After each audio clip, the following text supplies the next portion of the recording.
Hello दोस्तों, पिछले chapter के लास्ट में हमने देखा था कि हाइशिन और योन दोनों ही हाइशिन के अंकल के घर पर होते हैं और आपस में बात कर रहे होते हैं। तभी एक मोमेंट ऐसा आता है जहां पर हाइशिन बोलती है कि मुझे किसी ने धोखा दिया है। अब इस चैप्टर के शुरुआत में हमें दिखाया जाता है हाइशिन के बचपन का सीन, जहाँ पर इस वक्त हाइशिन स्कूल में है और हाथ में गिटार लेकर बैठी होती है। इसके सामने इसके कुछ दोस्त भी खड़े होते हैं जो इससे लगातार गाना गाने के लिए कह रहे होते हैं। हाइशिन इनसे पूछ रही होती है कि कौन सा गाना बजाए। अब वो दोस्त इससे बोलते हैं कि कोई भी गाना बजा दो, हम तुम्हारी वीडियो बना रहे हैं। फिर से हमें प्रेजेंट का सीन दिखाया जाता है जहाँ पर हाइशिन और योन दोनों ही एक साथ बैठे हैं। तब योन हाइशिन से बोलता है कि क्या तुम्हें किसी ने धोखा दिया है, वो लोग कौन है। तब हाइशिन बताती है कि बचपन में स्कूल में इसके साथियों का एक ग्रुप था, कुछ लड़कियों ने इसे धोखा दिया है। जिस पर योन पूछता है कि उन लोगों ने क्या किया था।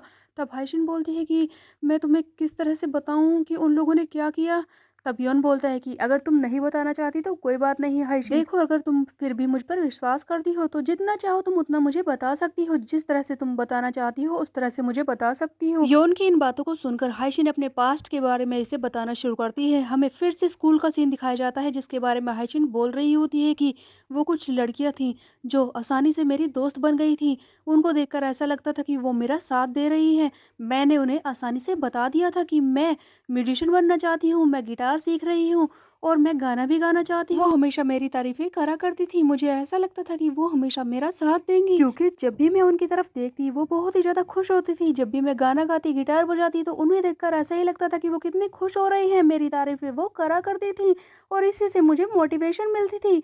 ऐसा लगता था कि मैं कुछ कर सकती हूँ, लेकिन वो सब कुछ झूठ था। उन लोगों ने जो कुछ मेरे साथ किया वो सब झूठ था। तो दोस्तों हाइशिन बता रही है अपने बचपन की बात, जहाँ पर इसकी कुछ दोस्त लड़कियां थी स्कूल में। वो हमेशा इसकी तारीफ करती थी, इसे चढ़ाती थी कि तुम कितना अच्छा गिटार बजाती हो और कितना कुछ करती हो, लेकिन पीछे से इसकी बुराइयां करती थी। इनकी जितनी भी दोस्त थी वो इसके गाने की और गिटार की वीडियो बनाया करती थी और उस पर घटिया घटिया कमेंट्स लिखा करती थी।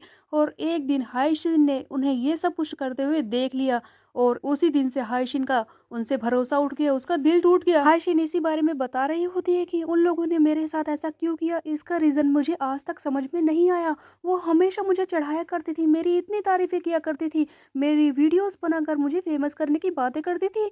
और जब मुझे असलियत का पता चला तब मुझे समझ में आया कि वो मेरी हमेशा बुराइयां करती हैं, मुझे गंदे गंदे नामों से बुलाती हैं, मुझ पर हंसती हैं। पता है योन, उन लड़कियों ने मेरे बारे में क्या कहा कि मुझे बहुत ही बड़ा भ्रम हो गया है कि मैं म्यूजिक कर सकती हूँ, मैं गिटार सीख सकती हूँ, मुझे कुछ नहीं आता। पता है उसी दिन के बाद से मुझे डर लगने लगा लोगों से बात करने में। मुझे ऐसा लगने लगा कि मैं जिनसे बात कर रही हूँ आखिरकार वो मेरे बारे में सोचते क्या हैं। वो सामने से तो कुछ नहीं कहते, लेकिन क्या मेरे पीछे से बुराइयां करते हैं। मैं किसी पर विश्वास नहीं कर पाती थी। दोस्तों हाइशिन की बचपन की दोस्तों ने इसका सेल्फ कॉन्फिडेंस, इसका सारा विश्वास तोड़ दिया है, जिसकी वजह से ये जल्दी से किसी पर भरोसा नहीं कर पाती। लेकिन फाइनली इसने योन पर भरोसा करके इसे सब कुछ बता ही दिया। अब आगे हाइशिन बोलती है कि उन लोगों की वजह से ही आज तक मुझे समझ में नहीं आ रहा कि लोग मेरे बारे में क्या सोचते हैं।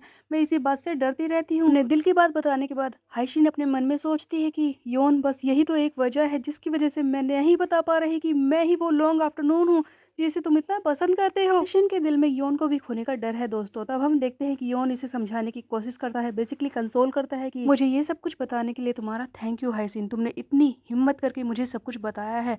तुम्हारे साथ रहना, तुमसे बातें करना, लॉन्ग आफ्टरनून के बारे में तुमसे बातें करना, तुम्हारे म्यूजिक थॉट्स जानना मुझे बहुत ही ज्यादा पसंद है। और तुम मुझे लेकर कभी भी चिंता मत करना, तुम मुझे कैसी भी बात कर सकती हो और मैं तुम्हें कभी भी दुख नहीं पहुंचाऊंगा। हाइसिन मुझ पर विश्वास करो, मैं तुम्हारे साथ जब भी होता हूँ पूरी तरह से ईमानदार होता हूँ। ये सारी बातें सुनकर योन के बारे में हाइसिन सारी बातें याद करने लगती है कि किस तरह से इसने एक आदमी की मदद की थी, उसका पर्स लौटाया था और उसके बाद कई सारे मोमेंट्स जो इसके साथ बिताए हैं। तब हाइसिन बोलती है कि योन तुम्हें मुझे ये सब बोलने की जरूरत नहीं है, ये तो तुम्हारे चेहरे पर लिखा हुआ है कि तुम कितने अच्छे हो। तुम्हारे दिल में जो है वो तो तुम्हारी शक्ल पर ही दिख जाता है, इसीलिए तुम्हें ये सारी बातें बोलने की जरूरत नहीं है। जिस पर योन कहता है कि सचमुच ऐसा है, मुझे तो लगा मेरा पोकर फेस है जिस पर कुछ भी दिखाई नहीं देता, कोई फीलिंग्स दिखाई नहीं देती है। ओह कम ऑन योन, ऐसा हो ही नहीं सकता, ये तो झूठ है। तब योन कहता है कि नहीं नहीं ऐसा नहीं है, कैफे में कस्टमर्स आते हैं वो तो मेरे फेस के बारे में ऐसा ही बोलते हैं। तब हाइशिन बोलती है कि ठीक है फिर इस चीज को टेस्ट कर लेते हैं और हाइशिन हाथों से पकड़कर योन को अपने पास खींचती है। दोनों ही एक दूसरे के बहुत ही ज्यादा करीब होते हैं। हाइशिन बिल्कुल पास से योन के चेहरे को घूर रही होती है और कहती है कि अब तुम्हारे दिमाग में जो भी कुछ आएगा वो मुझे पता चल जाएगा, देखते हैं कि मैं पढ़ पाती हूँ या नहीं। इधर बंदे की वाट लगी पड़ी है गाइस, क्योंकि ये बिल्कुल लड़की से चिपक कर बैठा होता है और अब इसके दिमाग में जो फीलिंग आ रही है वो फेस पर भी दिखाई देने वाली है, क्योंकि हाइसिन की चेस्ट बिल्कुल योन के हाथ से सटी हुई होती है और योन का पूरा ध्यान उसी के ऊपर होता है। योन अपना फेस दूसरी तरफ घुमाने की कोशिश करता है ताकि लड़की पढ़ न सके, लेकिन ये लड़की भी कम नहीं है और कहती है कि योन मुझे दिखाओ तुम क्या कर रहे हो, मुझे तुम्हारे मुंह को देखकर समझना है कि तुम्हारे दिल में क्या चल रहा है। लेकिन बंदा मुंह नहीं घुमाना चाहता क्योंकि वो हो चुका है एक्स्ट्रा चार्ज। दोस्तों, बंदे की इच्छाएं दिखाई दे रही होती है और हाइशिन इसकी इच्छाओं को साफ साफ देख भी लेती है। तब वो नर्वस होकर वहां से खड़ी हो जाती है और कहती है कि ओह, मुझे लगता है कि अंकल हयोनसियंग आ ही गए होंगे, मुझे लगता है कि मुझे नीचे जाकर चेक करना चाहिए। और हाँ योन, सचमुच तुम्हारे दिल में जो होता है वो तुम छुपा नहीं सकते, मैं जो टेस्ट करना चाहती थी वो मैंने देख लिया। बंदी शर्मा कर वहां से चली जाती है। तब योन सोचता है कि इसने क्या देख लिया। अब बंदा खुद को देखता है और उसे फाइनली समझ में आता है कि हाइसिन किस वजह से शर्माई होगी और वो शर्म से बिल्कुल लाल होकर सोच रहा होता है कि अरे यार, आज ये मुझे लूज पैंट क्यों पहनी थी, ये क्या कर दिया योन तूने। बंदा इधर शर्म से लाल रो रहा है, उधर दूसरी तरफ हम देखते हैं कि हाइसिन जो कि अब बाहर आ चुकी है सोच रही होती है कि मैंने तो बस उसका हाथ ही पकड़ा था और उसके थोड़ा सा करीब आई थी, मुझे हैरानी तो हुई लेकिन उसने मुझे इम्प्रेस कर दिया। I don't know guys what to say in this situation, but आगे होता ये है फाइनली हाइसिन का अंकल आ ही जाता है कार लेकर, दोनों ही गाड़ी में बैठ चुके हैं। योन पीछे बैठा होता है और हाइसिन बैठ जाती है उसके अंकल के साथ आगे। दोनों ही एक दूसरे को देख नहीं रहे, दोनों ही शर्मा रहे होते हैं और दोनों ही घबराए वैसे लग रहे होते हैं। तब अंकल हाइसिन से फाइनली पूछ ही लेता है, क्या हुआ तुम दोनों को, क्या मेरे पीछे से मेरे जाने के बाद तुम दोनों ने फिर से लड़ाई की है। जिस पर हाइसिन बोलती है कि अंकल ऐसा नहीं है, वैसे आप बताइए कि ये कार किसकी है। जिस पर हयुनसेंग बोलता है कि वो ये डोंगचियोल की कार है, वो एक बार चलाता है और लेट ही हो जाता है, इसीलिए उसी से मांग कर लाया हूँ। तब हाइशिन बोलती है कि अंकल इसके गियर तो कमाल के हैं, ऐसा करते हैं कि अगले रॉक फेस्ट में हम इसे ही इस्तेमाल कर लेंगे, आप डोंगचियोल से मांग कर ले आना। जिस पर अंकल बोलते हैं कि नहीं नहीं, हम नहीं ला सकते, रॉक फेस्टिवल के लिए हम एक कार रेंट पर कर लेंगे। तब हाइशिन बोलती है कि हम पैसे डोंगचियोल को दे देंगे, ये कार कमाल की है अंकल। जिस पर अंकल मना करता है और कहता है कि नहीं नहीं, हम ऐसा नहीं कर सकते, वैसे भी इंश्योरेंस और बाकी सब काफी झमेला हो जाता है, कौन ये सारी चीजें झेलेगा। मैंने सही कहा ना योन। योन तो खोया हुआ पड़ा होता है, अंकल के बुलाते ही वो बोलता है कि ओह हाँ सर, आपने सही कहा। तब हयुन सिंह बोलता है कि वैसे ये बताओ कि छुट्टियों में तुम्हारा कोई प्लान है योन। तब योन बोलता है कि नहीं नहीं सर, ऐसा तो कोई प्लान नहीं है। जिस पर हयुन सिंह फिर से बोलता है कि ठीक है, फिर तो कमाल हो गया, मेरे पास एक्स्ट्रा पास भी है, तुम रॉक फेस्टिवल में आ जाना। तब यहाँ पर हाइशिन फाइनली योन से बात करती है और उसे रॉक फेस्टिवल के बारे में बताना शुरू करती है कि ये 3 दिन का एक प्रोग्राम होता है जहाँ पर पूरी दुनिया से बैंड्स आते हैं, वो म्यूजिक प्ले करते हैं, यहाँ पर कैंपिंग होती है, ड्रिंक्स होती है और बहुत सारा खाना, बेसिकली एक बड़ी पार्टी टाइप होता है। तो तुम चलना चाहते हो तो चल सकते हो, मैं इस बार अंकल के साथ जा रही हूँ, वो वहाँ पर वर्किंग स्टाफ है, तुम भी आ सकते हो, अगर तुम्हें चलना हो तो मुझे किसी भी वक्त बता देना। तब अचानक से हम देखते हैं कि हयुन सिंह चिल्लाता है कि वक्त आ गया है कैसिबियंस का गाना सुनने का। उधर हाइशिन फिर से इससे लड़ने लगती है और कहती है कि मुझे अपना गाना चलाना है, दोनों ही अपने ही गाने के मूड में होते हैं। उधर योन जो गाड़ी के पीछे वाली सीट पर बैठा है वो लगातार सोच रहा होता है कि समर की प्लान, मेरे तो छुट्टियों के प्लान्स काफी बोरिंग है, मुझे लगता है कि मैं तो सिर्फ जॉब के लिए अप्लाई करता रहूंगा, उनके लिए एप्लीकेशन दूंगा। लेकिन पता नहीं क्यों आज हाइशिन को इतना खुश देखकर मुझे लग रहा है कि मुझे भी रॉक फेस्टिवल में जाना चाहिए। अब यहाँ से सीन को शिफ्ट करके अगले दिन का सीन दिखाया जाता है जहाँ पर योन पहुंच चुका है कैफे में और मिस ओ इसे देखते ही पूछती है कि कल रात वहां से जाने के बाद क्या हुआ बताओगे। तब तो योन कुछ जवाब नहीं देता, लेकिन जैसे ही ये कपड़े बदल कर आता है वैसे ही मिस ओ इसके हाथ में एक ड्रिंक थमा देती है और कहती है कि इसे टेस्ट करके बताओ ये कैसी है। देखो मैंने खुद एक नई ड्रिंक बनाई है, इसे पीकर बताओ कि आखिरकार ये कैसी है। वैसे भी मुझे तुमसे कल रात की बातें भी तो जाननी है, इतना तो मैं डिजर्व करती हूँ। बेसिकली मिस ओ तो मजे लेना चाहती है रात की बातों को सुनकर। तब योन कहता है कि ऐसा कुछ नहीं हुआ मिस ओ, बस हमने एक दूसरे को मना लिया और बातें की। पीछे खड़ी सीनियंग भी चुपचाप बातों के मजे ले रही होती है और कहती है कि ऐसा तो नहीं हुआ हुआ योन, मुझे भी बताओ ना कल रात क्या हुआ। जिस पर योन कहता है कि तुम यहाँ पर क्या कर रही हो, क्या तुम्हारा घर जाने का वक्त नहीं हुआ। हाँ हाँ मैं जा रही हूँ, मैं तो बस बातें सुनना चाहती थी। तब योन बोलता है कि यहाँ पर सुनने जैसा कुछ नहीं है, तुम घर जाओ और हाँ आगे से किसी के हाथों में हाथ मत डालना,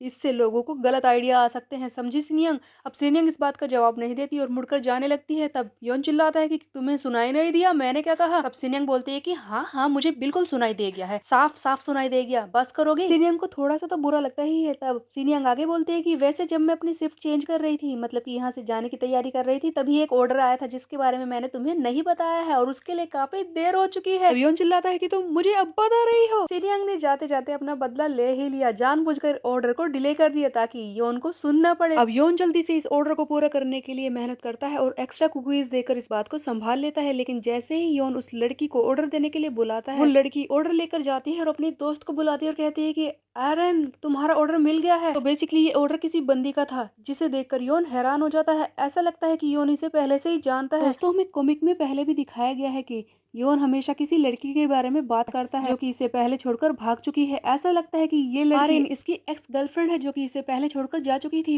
तब योन कहता है कि क्या मैंने आर्यन हैन सुना? दोस्तों, वो लड़की ऑर्डर लेकर दरवाजे से बाहर निकल गई थी, इसीलिए योन इसकी शक्ल को सही से देख नहीं पाता। फिर भी उसे ऐसा लगता है कि वो लड़की इसकी एक्स गर्लफ्रेंड है, आर्यन हैन। अब इससे पहले कि योन कुछ और सोचता, तभी वहां पर मिस ओ आ जाती है और कहती है कि क्या तुम उस लड़की को जानते हो? इस तरह से घूर क्यों रहे हो? तब योन कहता है कि नहीं नहीं, ऐसा कुछ नहीं है मिस ओ। वो नाम ऐसा है कि मैं इस नाम के किसी को पहले जानता था, इसीलिए बस देख रहा था। मिस ओ कहती है कि ठीक है, मैं बाथरूम में जा रही हूँ, आकर मैं सारी बातें तुमसे जानूंगी, झूठ मत बोलना मुझसे। मिस ओ के जाते ही योन सोचने लगता है कि क्या ये सचमुच आर्यन हैन थी? वैसे मुझे फर्क तो नहीं पड़ता कि वो है या नहीं, बस अचानक से उसका नाम सुना इसीलिए मैं हैरान हो गया था। वैसे भी अब मेरे दिल में उसके लिए कोई फीलिंग्स नहीं बची है। नाम सुना तो देखा, पर मुझे फर्क नहीं पड़ता कि वो आए या ना आए। तब योन ये सारी बातें सोच ही रहा होता है, इतने में फिर से ऑर्डर्स आ जाते हैं और ये फिर से काम में बिजी हो जाता है। अब यहाँ से फिर से सीन को शिफ्ट कर दिया जाता है, हमें दिखाया जाता है योन को ही, जो कि स्टेशन पर बैठा होता है और सोच रहा होता है कि अरे यार, आज कितना थकाने वाला दिन था, मैं थक गया हूँ। पैसे मुझे यहाँ से मार्ट में भी जाना है, कुछ दुकान से चीजें भी लेनी है। अब योन अपने सामानों की लिस्ट बोलने लगता है कि उसे दुकान से क्या क्या खरीदना है। इतने में उसे फिर से थकान होने लगती है, जिस पर वो कहता है कि शायद मैं इन दिनों काफी ज्यादा स्ट्रेस ले रहा हूँ और हो सकता है कि जॉब की वजह से मैं परेशान हूँ, यही बात होगी, चलो थोड़ी देर के लिए सो लेता हूँ। दोस्तों, बंदा इतना ज्यादा थक चुका है कि बैठे बैठे ही सोने लगता है और सोते सोते देखता है एक सपना, मतलब कि हमें एक पुरानी याद दिखाई जाती है जहाँ पर योन अपनी पुरानी वाली गर्लफ्रेंड के साथ है, जिसका नाम है एरन हैन, जो कि इसके साथ बेंच पर ही बैठी होती है इसी स्टेशन पर। योन इससे बात कर रहा होता है और कह रहा होता है कि तुम पार्टी से अचानक कहाँ चली गई थी? सब लोग तुम्हें ढूंढ रहे थे, तुम मुझे मिली ही नहीं। तब एरिन, जो कि इसकी पुरानी गर्लफ्रेंड है, वो बोलती है कि हाँ, मैं वहां से चली गई थी। वैसे भी मैं ऐसी जगहों से परेशान हो जाती हूँ जहाँ पर बहुत ज्यादा भीड़ भाड़ होती है, इसीलिए मुझे थकान हो रही थी और मैं निकल गई। तब योन इससे बोल रहा होता है कि तुम्हें वहां से ऐसे नहीं जाना चाहिए था, देखो तुम वहां पर रुकती, लोगों से बातें करती, उनसे नंबर लेती, इस तरह से तुम्हारे और दोस्त बन जाते।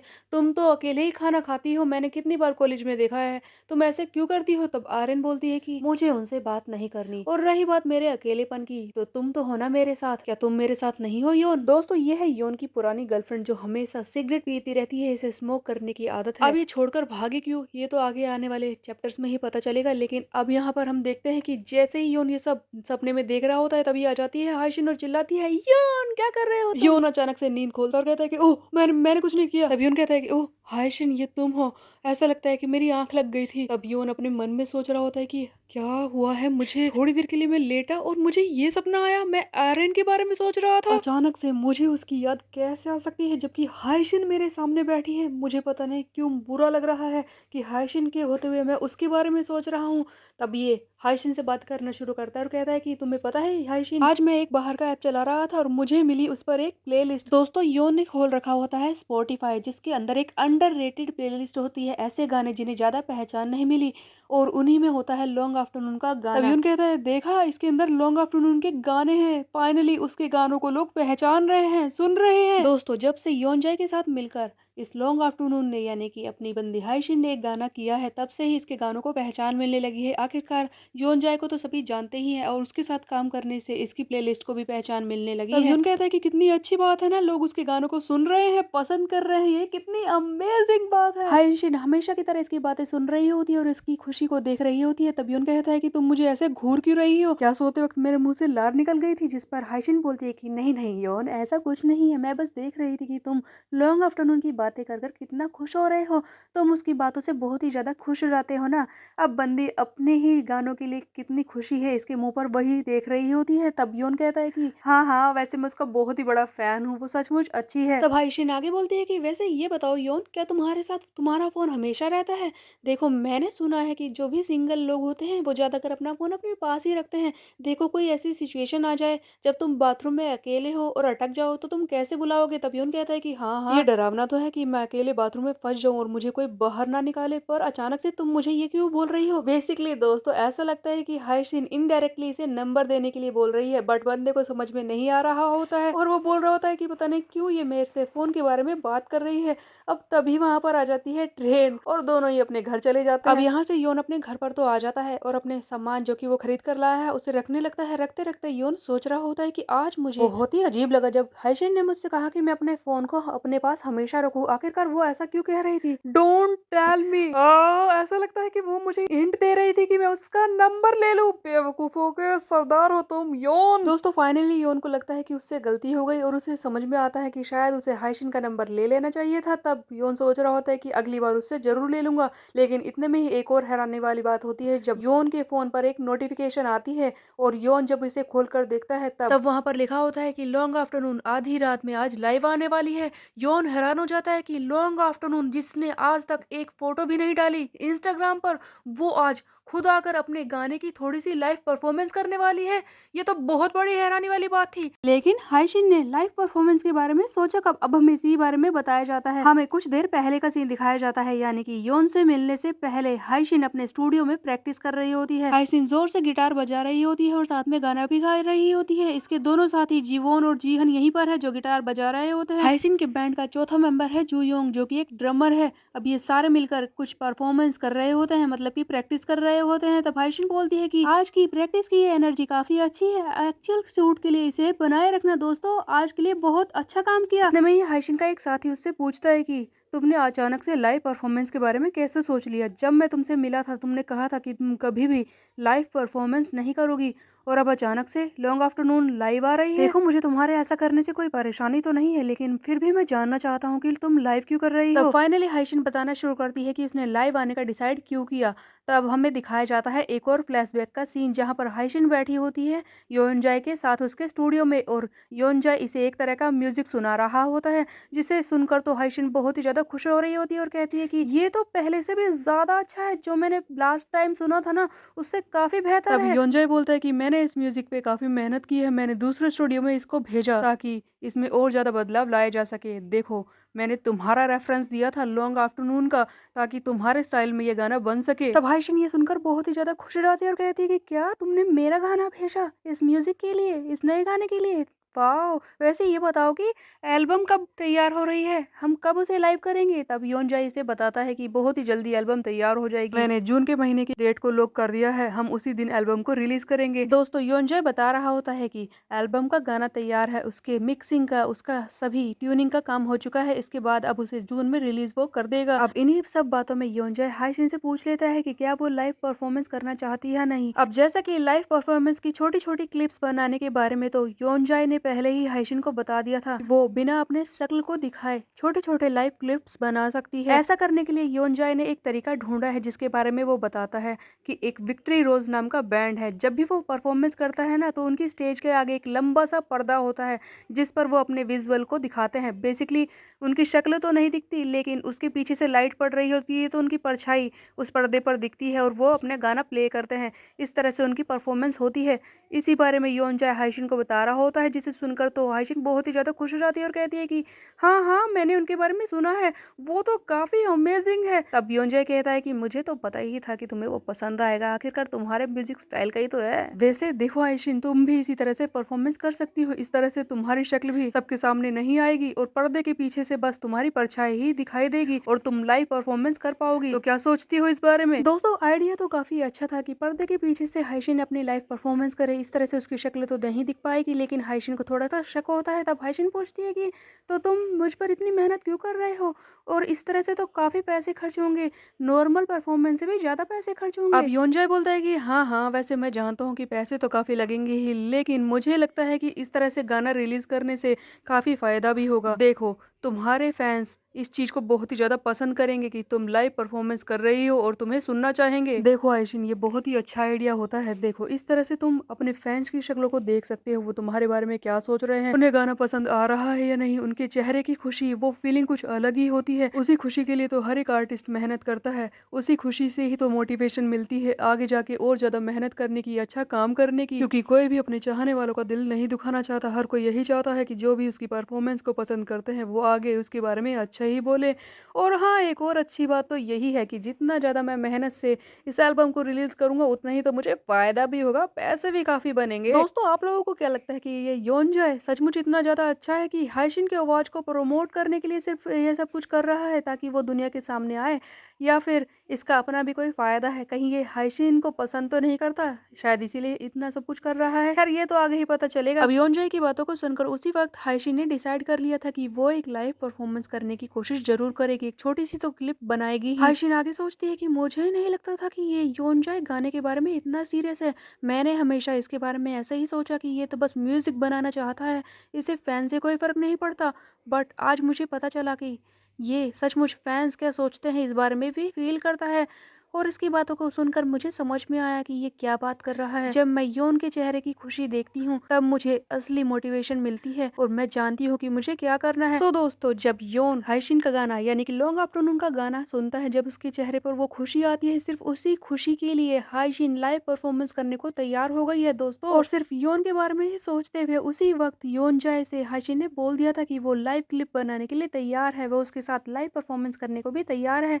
हालांकि उसका चेहरा तो नहीं दिखने वाला, लेकिन वो गाने तो गाएगी ही। इसीलिए हाइशिन बोलती है कि थोड़ा बहुत म्यूजिक मेरी तरफ से ही होगा, मैं अपने आइडियाज भी दूंगी, तैयार रहना। और इस तरह से हाइशिन मान गई थी। ये सारी बातें हाइशिन बता रही होती है अपने ही एक साथी यानी कि बैंड के साथी जीवोन को, जिसने ये सवाल पूछा था ना कि तुम लाइव क्यों कर रही हो, उसी को बता रही होती है। तब जीवोन बोलता है कि ओह ऐसा हुआ था, तो इसलिए तुमने लाइव परफॉर्मेंस करने के लिए तैयारी कर ली, मैं तो कुछ और ही समझा था। हाइशिन बोलती है कि जीवोन ओप्पा, आप पता नहीं क्या कह रहे हैं, देखिए उसने मेरे लिए काफी मेहनत की है, उसने कई सारे कॉन्सेप्ट भी तैयार किए थे, वो पर्दे से पीछे वाला मैंने बताया ना आपको, तो मैं सोच रही थी कि एक ट्राई दे ही दूं। जीवोन बोलता है कि ओह ऐसा हुआ था क्या, ठीक है मैं जा रहा हूँ। तब हाइशिन बोलती है कि अचानक से ऐसा क्यों बोल रहे हैं, जिस पर वो जीवोन मुड़ता है और कहता है कि वैसे मैं तुम्हें बता दूं हाइशिन, चाहे तुम अपनी शक्ल नहीं दिखा रही हो, लेकिन ये पहला लाइव परफॉर्मेंस है तुम्हारा। देखो, भले ही तुम्हारे आंखों के सामने कोई लाइव परफॉर्मेंस की ऑडियंस नहीं है, कोई भी लोग तुम्हारे आगे नहीं बैठे होंगे, फिर भी जहाँ पर भी तुम परफॉर्म करोगी वहाँ पर स्टाफ के मेंबर्स तो होंगे ही ना, जो तुम्हें रिकॉर्ड कर रहे होंगे, इसीलिए तुम्हें थोड़ी सी नर्वसनेस फील हो सकती है। इसीलिए मैं कह रहा हूँ कि अपने आप को मेंटली तैयार करके रखना इस लाइव परफॉर्मेंस करने के लिए, क्योंकि अगर कुछ भी गलत हुआ तो तुम्हारे साथ बाकी सबको भी परेशानी होगी। इसीलिए अपने आप को पहले से ही मेंटली तैयार रखना इस बात के लिए कि गड़बड़ होने के बाद सबकी जिम्मेदारी होगी। दोस्तों, जीवोन की बातों को सुनकर ऐसा लगता है कि ये हाइशिन के बारे में, इसके पास्ट के बारे में सब कुछ जानता है, और ऐसा लग रहा है कि ये इसके कंसर्न वाइज बोल रहा है कि ये लाइव परफॉर्मेंस पे ध्यान दे। खैर, ऐसा दिखाया तो नहीं गया कि ये सब कुछ जानता है, इसीलिए हो सकता है कि ये सचमुच ही हाइशिन की चिंता कर रहा हो, लेकिन जो भी हो, हाइशिन को लाइव परफॉर्मेंस के लिए सावधान तो रहना ही होगा। जीवोन से ये सारी बातें करने के बाद ही हाइशिन गई थी स्टेशन पर, जहाँ पर उसने योन को देखा था, और जाते जाते ये सोच भी रही थी कि उसने सही ही कहा कि मैं पहली बार लाइव कर रही हूँ और गड़बड़ भी हो सकती है, तो मुझे क्या करना चाहिए? क्या मैं सबसे पहले अंकल योनसंग के सामने परफॉर्म करूँ या फिर किसी और से पूछूं? तभी ये पहुंच गई थी स्टेशन पर और इसने सोते हुए योन को देखा था। अब दोस्तों, पिछले एपिसोड में हमने ये तो देख लिया था कि योन किस बारे में सोच रहा था, वो तो अपने पुरानी गर्लफ्रेंड के ख्यालों में खोया पड़ा था। उसके बाद हाइशिन से बात की और घर चला गया, लेकिन अब हमें दिखाया जाता है कि हाइशिन के दिमाग में क्या चल रहा था। हाइशिन उस वक्त लाइव परफॉर्मेंस को लेकर काफी ज्यादा स्ट्रेस में थी। उसने योन को जगाया और योन तो बस वही बोल रहा था कि मैंने कुछ नहीं किया, मैंने कुछ नहीं किया। तब हाइशिन सोच रही थी कि पता नहीं कितना थक जाता है बेचारा, जॉब ढूंढ रहा है ना, इससे पहले मैंने कभी तो जॉब ढूंढने के बारे में ट्राई नहीं किया, मुझे तो अंकल के साथ ही काम करना है, इसलिए मैं समझ नहीं सकती कि कितना स्ट्रेस होगा। आखिरकार मैं इसकी मदद कर पाती। उसके बाद योन चलाने लगा था स्पॉटिफाई पर लॉन्ग आफ्टरनून की प्लेलिस्ट, जिसकी खुशी को देखकर ही हाइशिन को मिल गई थी हिम्मत, और उसने उसी वक्त सोच लिया था कि वो लाइव परफॉर्मेंस करेगी और योन इस लाइव परफॉर्मेंस को मिस न कर दे। इसीलिए जानबूझकर हाइशिन ने योन के दिमाग में डाला कि तुम अपने साथ अपने फोन को हमेशा ही रखना। दोस्तों, बंदी काफी ज्यादा पसंद करने लगी है इस लड़के को, इसकी खुशी के लिए लाइव कर रही है और इसे बता भी रही है कि पगले मिस मत कर देना। हालांकि योन को हाइशिन का सच यानी कि लॉन्ग आफ्टरनून का सच पता नहीं है, इसीलिए वो सीधे सीधे इससे नहीं बोल सकते कि मेरी परफॉर्मेंस देख लेना। फिर भी वो कोशिश कर रही है कि योन इसे मिस ना कर दे। इसके बाद हमें वही सीन दिखाया जाता है जहाँ पर योन अपने फोन में लगा होता है, हाइशिन की लाइव परफॉर्मेंस का इंतजार कर रहा होता है। दोस्तों, रात तो काफी हो चुकी है, लेकिन लॉन्ग आफ्टरनून के गाने के लिए बंदा फोन में आके गड़ाए बैठा होता है और कह रहा होता है कि वैसे ज्यादा लोग तो इस लाइव परफॉर्मेंस में नहीं जुड़ रहे हैं क्योंकि काफी रात हो चुकी है ना, लेकिन ओवरसीज से भी लोग इसे देख रहे हैं, ये अच्छी बात है। लॉन्ग आफ्टरनून का पहला लाइव ज़िंदगी का आज मैं देखने वाला हूँ, लेकिन थोड़ा-सा अजीब है क्योंकि मुझे अंधेरे के अलावा कुछ दिखाई नहीं दे रहा। दोस्तों, इस लाइव परफ़ॉर्मेंस में सिर्फ़ हाइशिन के घर के बाहर की बिल्डिंग दिखाई दे रही होती है, वो भी ठीक तरह से नहीं दिखाई गई, ब्लर हो रखी है, इसीलिए यौन तो कुछ नहीं देख सकता कि ये कौन-सी बंदी है। उधर हम देखते हैं कि हाइशिन अपने गिटार के साथ है, तैयार परफ़ॉर्मेंस करने के लिए और सोच रही होती है कि वैसे मेरे घर की दीवारें तो साउंड प्रूफ है, इसीलिए आवाज़ तो बाहर नहीं जाएगी। लेकिन मैं फिर भी कोशिश करूँगी कि मैं आराम से ही बजाऊँ और मुझे इसे सॉफ्ट रखना होगा ताकि किसी को परेशानी ना हो। रात भी तो हो रखी है, लेकिन इसके अलावा मैं सोच रही हूँ कि योन मेरी परफ़ॉर्मेंस देख रहा होगा या नहीं? वैसे भी मुझे उसकी यूज़र आईडी और लाइव परफ़ॉर्मेंस वो किस नाम से देख रहा है ये पता नहीं है, लेकिन मैं अच्छी तरह से जानती हूँ कि वो ज़रूर मुझे देख रहा होगा क्योंकि ये लॉन्ग आफ्टरनून का पहला लाइव परफ़ॉर्मेंस है ज़िंदगी का और वो इसे मिस नहीं करने वाला, मैं जानती हूँ। दोस्तों, सचमुच ऐसा हो रहा है, रियोन पागलों की तरह बैठा है इसका गाना सुनने के लिए और दूसरी तरफ हमारी हाइशिन वो भी बहुत ही नर्वस है फर्स्ट लाइव के लिए। तो अब आगे क्या होगा ये हम देखेंगे नेक्स्ट चैप्टर में। तब तक के लिए मेरे चैनल को सब्सक्राइब कर ले, बेल के आइकन को दबा दे प्रेस पे। मिलते हैं, बाय बाय गाइस।